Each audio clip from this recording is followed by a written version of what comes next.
Bueno, ya se había determinado que se iba a aplicar el método de mallas, cómo se iba a calcular el voltaje entre los puntos A y B que nos proporciona la primera fuente. Entonces lo que sigue es determinar el valor de las impedancias propias y mutuas de las mallas. Tenemos la malla 1, que sería igual a la suma de las impedancias que forman la malla, que sería Z2 más Z3 más Z6 más Z7 más Z8.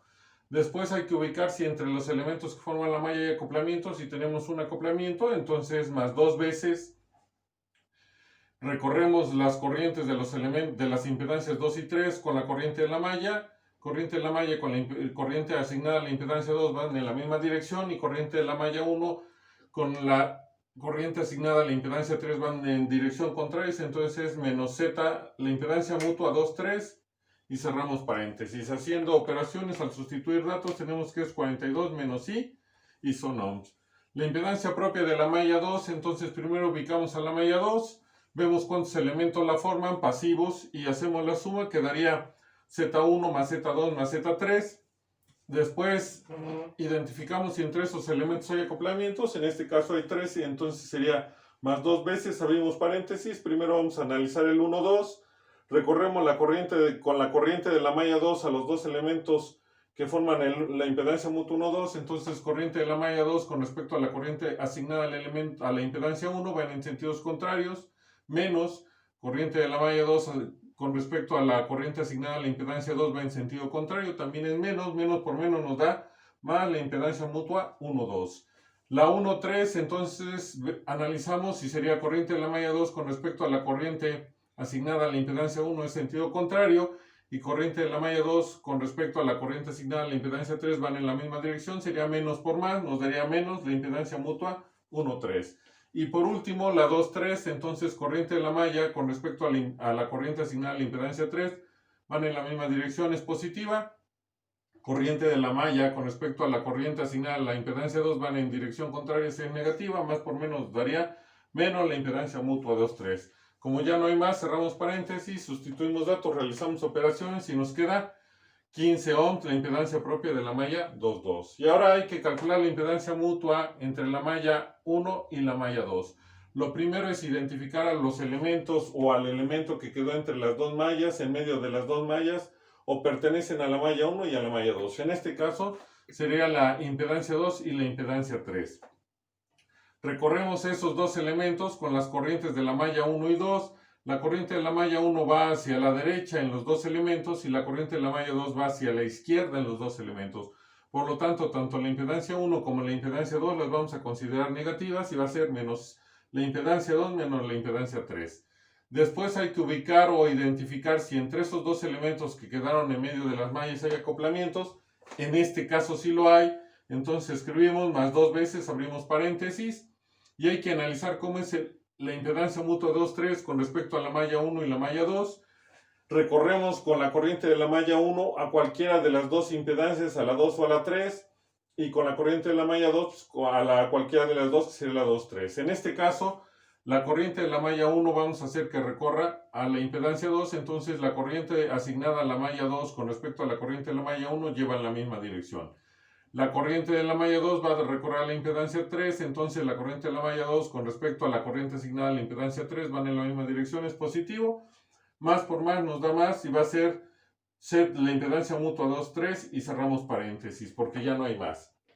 Ahora hay que identificar si existen acoplamientos en los cuales se puede decir que la corriente de la malla 1 circula por uno de los elementos que decimos que está acoplado, y la corriente de la malla 2 por el otro elemento que está acoplado. En este caso tenemos dos, que sería la impedancia mutua 1, 2 y la impedancia mutua 1, 3. Podemos ver que la corriente de la malla 2 para la mutua 1, 2 puede recorrer tanto a la impedancia 1 como a la impedancia 2, pero la corriente de la malla 1 solo puede circular por la impedancia 2. Entonces la corriente de la malla 3 la hacemos circular por la impedancia 1. Y analizamos corriente de la malla 1 con respecto a la corriente asignada a la impedancia 2, llevan la misma dirección, es positiva. Corriente de la malla 2 con respecto a la corriente asignada a la impedancia 1, direcciones contrarias negativas, más por menos nos da menos la impedancia mutua 1, 2. Y ahora analizamos la impedancia mutua 1, 3. En este caso, la corriente de la malla 2 puede circular por las dos impedancias, la 1 y la 3, pero la corriente de la malla 1 solo puede circular por la impedancia 3. Entonces analizamos corriente de la malla 1 con la corriente asignada a la impedancia 3 van en direcciones contrarias, negativas. Corriente de la malla 2 con la dirección asignada a la corriente de la impedancia 1 va en sentido contrario, negativos, menos por menos me da más. La impedancia 1 mutua 1,3. Sustituimos datos, realizamos operaciones y obtenemos que la impedancia mutua entre la malla 1 y la malla 2 es igual a menos 11, menos 3i y son ohms. Como ya se calcularon las impedancias propias y mutuas de las mallas, ahora ya escribimos las ecuaciones de malla y tenemos que lo que vale Z211, que es 42 menos 2i, menos i, por la corriente de la malla 1, más lo que vale Z12, que para nuestro caso es menos 11 menos 3i, por la corriente de la malla 2, y hay que igualarla a fuentes de voltaje. Entonces observamos la malla 1, y en este caso la malla 1, como no tiene ninguna fuente, la igualamos a 0. Vamos a escribir la ecuación de la segunda malla, que sería la impedancia 2,1, que es igual a la 1,2, que sería menos 11 menos 3i, por la corriente de la malla 1, más lo que vale la impedancia 2,2, que para nuestro caso es 15, por la corriente de la malla 2, y vamos a ubicar primero si en la malla 2 hay fuentes. Si hay una fuente, la corriente de la malla lleva la misma dirección de la fuente, por lo tanto, del otro lado de mi expresión, nada más escribimos el valor de la fuente, que en este caso es 50. Como ya tenemos las ecuaciones de las mallas, hay que calcular la corriente de la malla 1 empleando determinantes, y tenemos que la corriente de la malla 1 en el numerador va a ser 0, menos 11, menos 3i, 50, 15. Y en el denominador es 42 menos 2i, menos 11 menos 3i, menos 11 menos 3i y 15. Al realizar operaciones nos queda que la corriente de la malla 1 es igual a 0.99.223 más 0.44.473 y son amperes, que sería igual a la corriente de la impedancia 8. Entonces ya se sabía que el voltaje entre los puntos A y B que nos proporciona la primera fuente va a ser igual a la impedancia 8 por la corriente de la malla 1.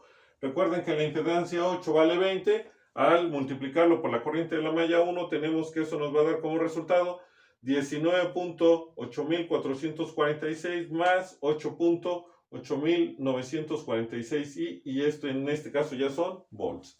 Y con eso hemos obtenido el voltaje que nos proporciona la primera fuente, que para nuestro caso fue la de 50 volts.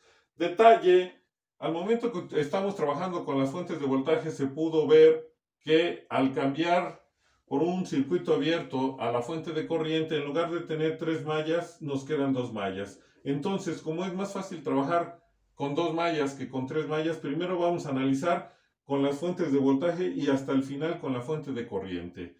Entonces seguiríamos con alguna de las dos fuentes de voltaje que nos quedan por analizar en el circuito.